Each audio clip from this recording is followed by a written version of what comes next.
We would like to have Arnold share with us this morning. For those of you that don't know, in April of 2019, Arnold was hit head-on by a distracted driver while on his motorcycle on a beautiful April morning, and he was paralyzed instantly. He actually coded 3 times, and I didn't know that. And the last time that we spoke, I learned that. So he's truly a miracle, and his life is here to serve a purpose. He's now using his life to inspire others in an extremely profound way. And if you know Arnold, I mean, he was already, you just loved him even before all of this, but you know, now it's in an even greater way. So Arnold, go ahead and take it away, my friend.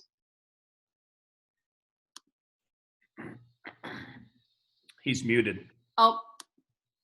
We must need a Arnold, rock. I unmuted you. Now you're here. I hope you all got my story and have a great day, everyone. Cut me off. Hey, I want to thank everybody for sitting in and chatting with me today. I don't think what my story is about is probably all that interesting, but there's 20-something people here that seem to think so. I want to thank, there's so many faces here that are dear friends of mine. I'm humbled by everybody sitting in here, and it's nice to meet some new faces. We have a truly remarkable community in this real estate industry. And because of a lot of you here today, you inspired me to fight and to live. And you held my hands and you cried with me and you prayed with me. And so as I look out here, I see some of the most amazing people that I could ever see.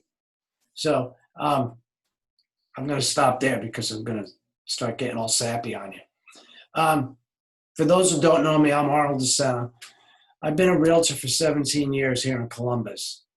I came to Columbus in support of my wife's career when we were from Connecticut. This is my second career. I started off as a union construction worker. So I lived in a world where I would bark orders at grown men all day long. And then I moved into this wonderful industry where I had to learn how to be more politically correct, and I'm still working on that.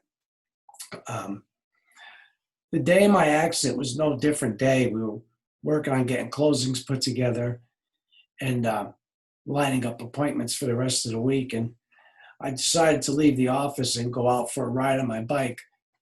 I call it wind therapy. It was just a way to reset my head because our industry is pretty stressful. I was hit by a distracted driver right here in Westerville. She was too busy eating an apple instead of driving her car and hit me head on at 35 miles an hour.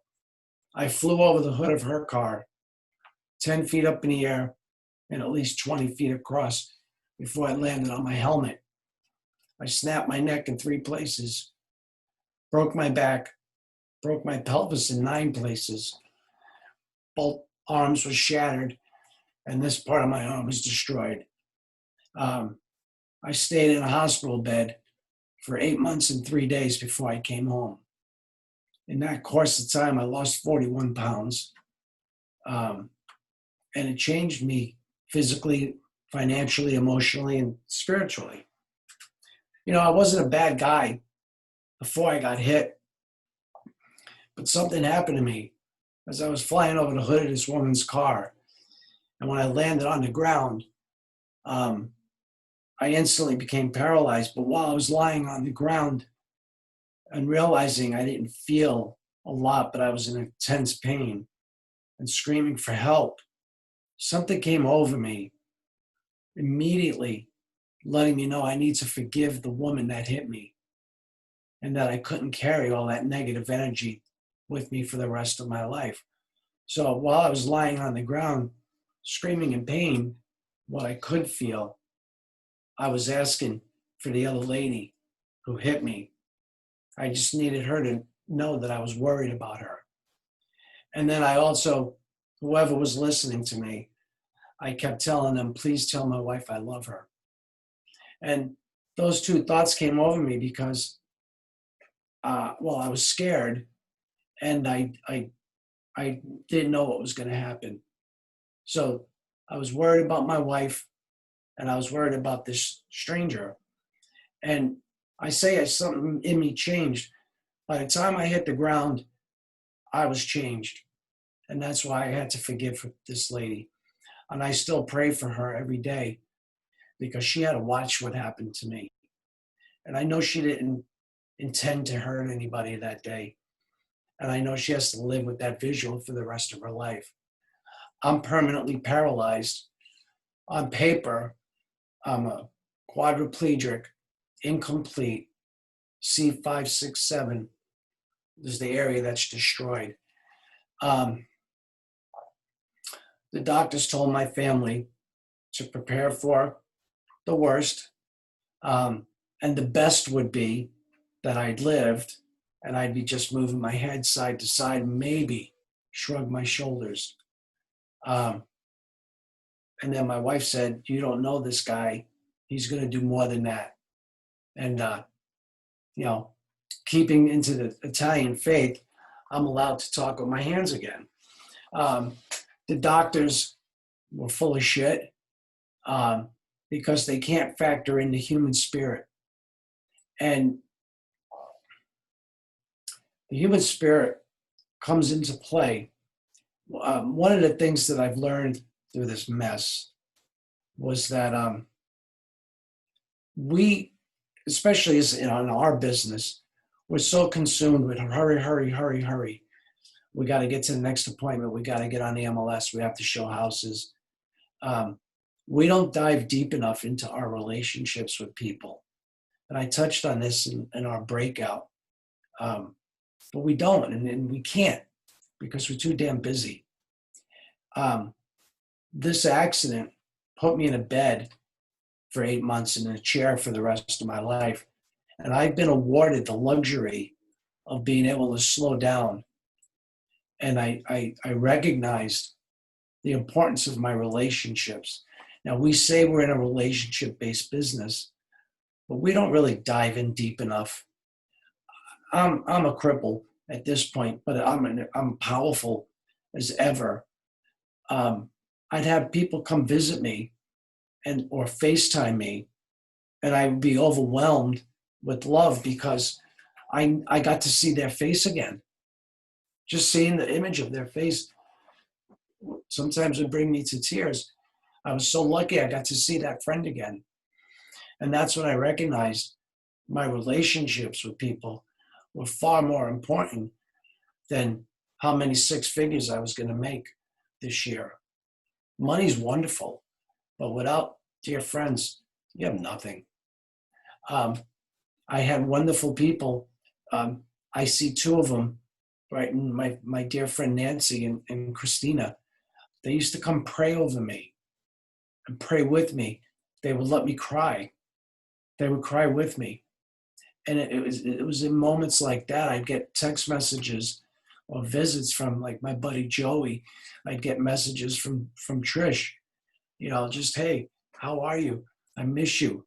And it made me realize that nothing was as important as my friendships, my family, and my love for all these people, because it was these people that helped me fight harder to push on. Katie had mentioned I had coded out 3 times. That stuff's not fun.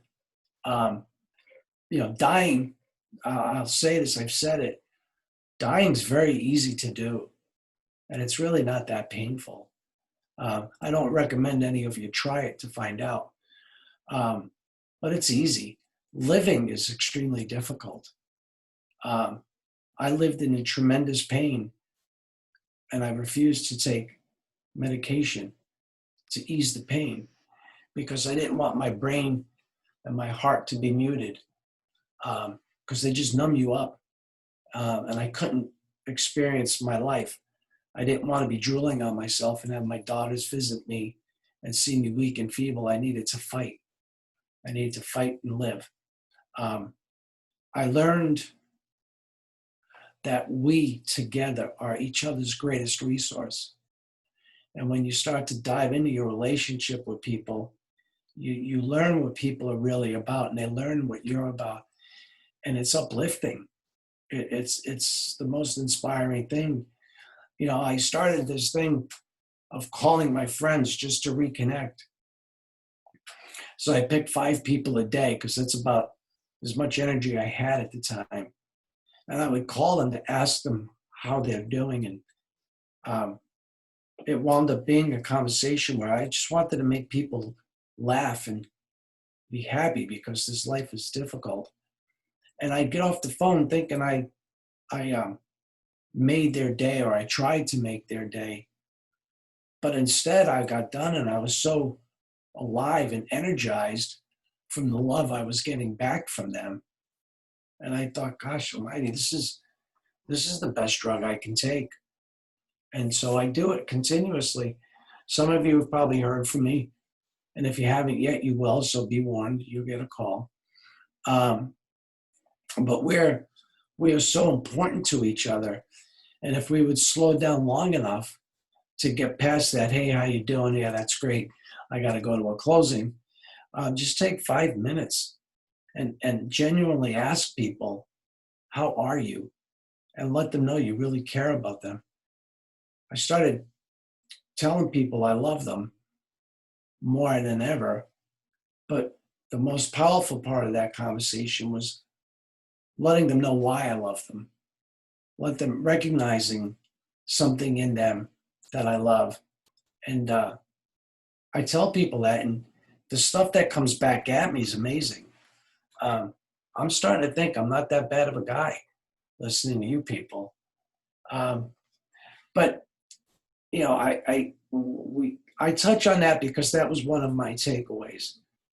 The other takeaway that's extremely powerful for me in all of this, and it comes back to mindset, which is the topic of our day.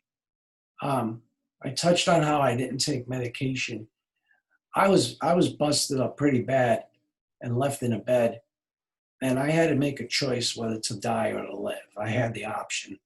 In fact, I asked to be let go, and we were trying to structure it where they would just unplug me, and because I was on a ventilator for 4 months, and it was understood I had the legal right to ask it, and it was understood that they could do it now or 5 minutes from now or later. And when this conversation was happening with my lawyer and my head nurse, my wife showed up early at the hospital. So I chickened out because I didn't want her to know that I was really weak and I was asking to expire. So I, real quick, shh, she's here, don't talk about that. And then in that period of time, I asked for time to think about it. They sent me pastors and chaplains, people from the Catholic Church. I don't think a rabbi showed up, but I had everybody in there talking to me, asking me, why do I want to do this? And that's when I realized I can't do this because my family needed me to be strong. They needed me to be there for them. And I didn't want my daughters to see their dad quitting when things were kind of tough. And that's when I chose to fight and stay alive. I lay in that bed, and every day I'd have to go to physical therapy. And they called physical therapists, but I call them physical terrorists. They have no mercy. It's their job is to get you better, whether you like it or not. And you have to choose. Do I want to get stronger, or do I just want to lay here and sulk? So I do 3 hours every day, 5 days a week. And they would push on, like, I don't know if you could see this. I have a permanent claw. They would bend the hell out of this thing. I'd hit high notes and pitches and screams, but I'd tough it out and work on it. We would go through this pain for 3 hours every day, but the next day I was better for it, much better for it. So when we talk about the mindset and the not taking the pills, all that junk is up here. It really is. I just had one goal, and that was to live. And the only way to live was to go through physical therapy, eat as best I could, rest as much as I could. So you don't get any rest in a hospital, by the way.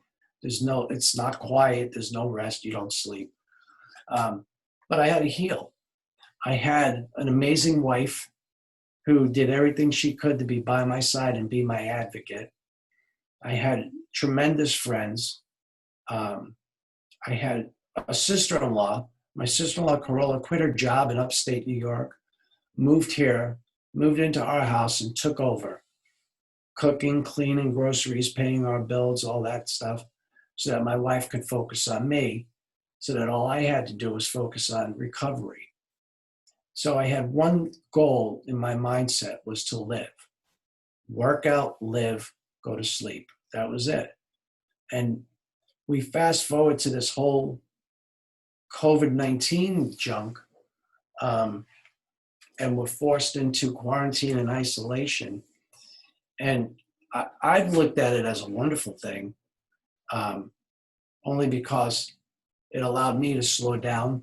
Well, sitting in this chair will slow you down pretty damn quick. But it allowed me to think about my life and think about my friends and family and everybody. And it just got to where my focus is not so much on how much money I can make moving forward. Because, I mean, in a blink of an eye, my life was taken away. If I had $20 million in the bank or $2, did it matter? It didn't matter. Well, I'd rather have the millions of dollars in the bank, to be honest with you. But moving forward, that's not a priority anymore. I pay my bills, I do what I can, but I'd rather know my dear friend Nancy is doing well and put love into that friendship, or Christina. Or I keep mentioning those two ladies because they've been an amazing part of my recovery. I love you two a lot. Anyway, my focus now is on people, and in focusing on all of you, it makes me stronger. You have to try it, and I'm sure a lot of you already know this, but you have to try it. Invest in the people in your world and watch what comes back at you. It'll blow your mind. And that all that allowed me to stay positive, to stay stronger. I would be disappointed if I forgot to mention this, so I will now. We're all in the real estate industry. I wear a Columbus Realtor shirt today in honor of this meeting. I want to say that the real estate community here in Columbus, all of you people and hundreds more, rallied behind my family in a way that I would have never imagined possible. They lifted up my family. They supported my family. They fed them. Some of you came here and cut the lawn, let the dog out, leave meals behind, pray. Our real estate community in here in Columbus, Ohio, has some of the most amazing people in the world. All of you are talented and lovely and wonderful. And I would not be here in this chair talking to you if it wasn't for the support I received from all of you. So I'm just going to give a quick, I love you and thank you all for that part. So I got that out of the way. I see you, Joyce. But anyway, my mindset changed the moment I got hit. And the moment I got hit, while my physical life went down the toilet, my spiritual life got stronger and my relationships got better. I'm back to work. No one expected me to do more than turn my head. I'm back to listing houses. I'm back to having buyers. I have friends in this business that are literally going on appointments with me or for me. They are going to show houses for me. They've embraced my clients while their lives are going 100 miles an hour. They're stopping to set up showings and meet my clients and take them out for me, allowing me to have closings. It's all a temporary thing till my wife finishes real estate school and she gets licensed. Right now, she's their intern. Um, but I say that because we're all diving into each other's lives just on the surface. And just the surface scratching is nice. But when you have people diving into your life on a much deeper level, it lifts them up, it lifts you up. So my message really is take the time to invest in somebody, a few people a day, 5 phone calls, and you'll be surprised how rewarding your life will become just by 25 minutes of giving back, just by calling someone and saying, I love you and I want to spend time with you and get to know you better. And I'm here and I'm thriving because of I put 5 minutes into people every day. And I'm being rewarded with abundance, so many different levels of my life. So that's really my mindset, Katie. That's where I've gone. So good. So good. Will you tell us about just your nonprofit that you've started based on what you went through and how you're using your circumstance to help other people? Yes. Thank you for bringing that up. So within the first month of being in a hospital bed, I for those of you that know me, I talk to everybody. So I had to start talking to other handicapped people like me in the hospitals I was in. Actually, 5 hospitals that I went through. But within the first month or so, I recognized while I was in bad shape, there were others that were in far worse shape than me. So I would go talk to them and just see what's going on. And I learned it. I mean, Christine and I were in a position where we had some resources in life from our careers. So we were in an okay place. But I'd see other people that just had absolutely nothing. And now they're a quadriplegic. So I talked with my best friend, who's my attorney, my family, and we decided to put together what's called Arnolds Ride. And it's a nonprofit that we started to raise a little bit of money to help people like me and help them with education, help them with finding resources for them, or simply donating money to them so that they can move on with life.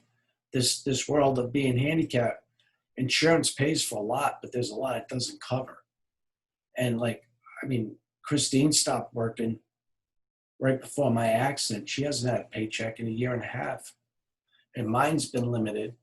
So you can imagine there's a lot of out of pocket that you don't have money for. You have to choose between food or special bandages your insurance company decided you don't qualify for, but you need. So we started trying to raise the money that way to give to others to pay for those things that you just don't know are going to hit you. We started doing that. My first donation, the first donation we made was to a guy who could not leave the hospital because his utilities were turned off right before Christmas. So he was stuck in the hospital because he didn't have a house to go to. So we helped him in December with a check that turned all his utilities back on and left him with more money to buy some Christmas presents for his family. And it changed his life, at least at that point. And we've been trying to move forward with that, but the whole COVID-19 thing has kind of put a kibosh on a lot of that for now. But I've been asked to come back to the hospitals, the handicap floor, to go talk with others. So I'm currently trying to seek out other people who are injured like me and just talk to them or call them. So that's what that's about. It's not about me. It's about giving back to others who are worse off than me. And once we get past this hurdle of pandemic, we'll go full steam ahead and find more resources and change the lives of others tremendously. Arnold, I remember when you and I spoke. So for those of you that don't know, we are updating his story in Real Producers in October. So an update to his story will come out in print in just a couple of months here. We had covered his original story, I think sometime last year Arnold, just about your life. And it was right before your accident. We had finished Yeah. that story. Yeah. But when I connected with Arnold to just kind of talk and see where he was at and what he's been through, you know, something that stood out to me so strongly was just this presence that you have and this ability that you had to draw me into the here and now. And that conversation impacted the rest of my day, you know, into that following week.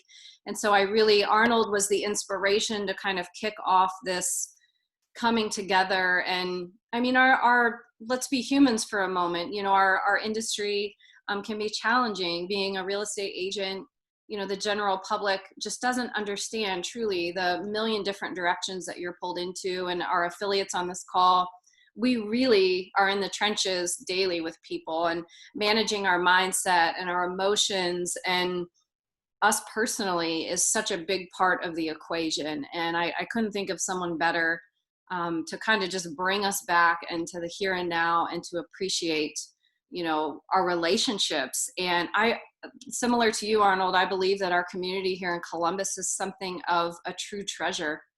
We are a group of people that are like family, very giving people, very kind, very generous. So I just encourage everyone to carry on this spirit. If you connected with someone in your group, exchange numbers, you know, reach out after this if you need encouragement. You know, let's encourage each other. And I know that Arnold would be open to talking to any of you, you know, at any time. So before we kind of, I guess, wrap up, and I did put arnoldsride.org in the chat section for all of you to visit. Arnold, is there a way to give on your website or anything we can do collectively as a group to help that organization?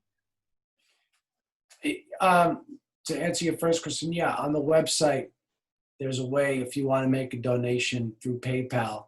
There you go. Joyce has it.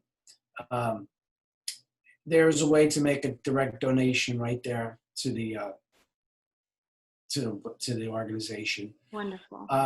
Right now, I mean, as we're trying to navigate through what's allowed to be done statewide, which we're still handcuffed right now, but moving forward, I'm going to start trying to build my own little army of people, believers, as we try to do different events to raise awareness, to raise resources, fun events for people that want to participate. My friends last year put together an amazing event for a bocce tournament at the Abruzzo Club in Westerville. And there was a lot of blood, sweat, and tears that went into that. Everybody had a good time except Arnold because he wasn't invited. But I was away at camp that month, I guess. But we're going to start doing more things like that, and there's going to be more outreach and education for others. So keep us in your hearts, and maybe be open to a conversation down the road of maybe helping me with ideas, or even putting me in touch with people that are in need that we could talk to and see how can we help that family. Maybe we organize a specific event for that family. So that's how you can help, Katie. Wonderful. Well, I'd like to open the last few minutes here to anyone that would just like to give feedback or ask a personal question to Arnold about his journey or advice. So if you'd like to do that, just unmute yourself and go ahead and speak. That's the quietest group of realtors ever. Barbara's trying to speak. If you need help unmuting yourself, like raise your hand and I'll do it for you. Miss Barbara. Barbara, you're unmuted. Arnold, how could we possibly top you? That's why everyone is quiet. It's so quiet. There you go. Oh, there's a bunch of chatty people here. I know a lot of these guys. I'm happy to answer any questions or elaborate on something if you like. Arnold, I don't know how, laying on that pavement, you were able to forgive that lady. That's the amazing story for me. I mean, how could you forgive her in that time of need, and you didn't even know if you're going to live or not? Well, it's something I don't really talk about because of the sensitivity where some other people are. Um, I can tell you, Chris, it was the hand of God that touched me in that moment. God kept me alive. My injuries were life-threatening. As you know, I eventually passed 3 times. But it was just something that came over me, and I knew what it was. I knew I could feel it at that time, and God put it in my heart. Said to me, look, man, you don't want to carry this, and you have to let go. And I did. And it was all instant time, Chris. That's the only explanation I have. Arnold, I have to say the day this summer that you called me, it just blew me away because you were reaching out to people, and just receiving that phone call from you, I'll never forget it. It was just like, I hung up thinking, wow, everything this guy has been through, and yet he's the one calling and reaching out to say thank you. And it just like kind of floored me, to be honest. It still gives me tears, but it's just so good. And God is so good to bring you through this. You were meant to be where you are right now, to encourage and inspire all of us and so many other people. So thank you for everything. Thank you, Joyce. Just know that when I called you while I was trying to just reconnect with you, it was very uplifting for me, that conversation. So maybe it was selfish of me making those calls because I knew I was coming away from it fulfilled. But It's incredible. Yes. Absolutely. I You are. thought it was so amazing on how many people kind of helped you out yeah, in so many different ways, from, in the hospital to, helping you around your house, to helping you get the van that you're driving, which, by the way, how are you doing in your driving test? so that what you saw initially was me being evaluated to see if I had the mental capacity and the physical ability to do this again. And I passed. I may have had to charm my way through some of it, but it worked. But now I get to go take 16 hours of driving lessons before they allow me to test with the BMV again. But I learned how to drive with hand controls. It was kind of fun. I hit the gas a little too hard, but that's the nature of me. But yeah, so I get to go. It's an expensive class to take, but it's a nice investment because it'll free my wife up. That poor woman has been by my side nonstop for 18 months. She could use a break. So if I could drive the car someplace, I'm sure she'll be grateful to get away from me.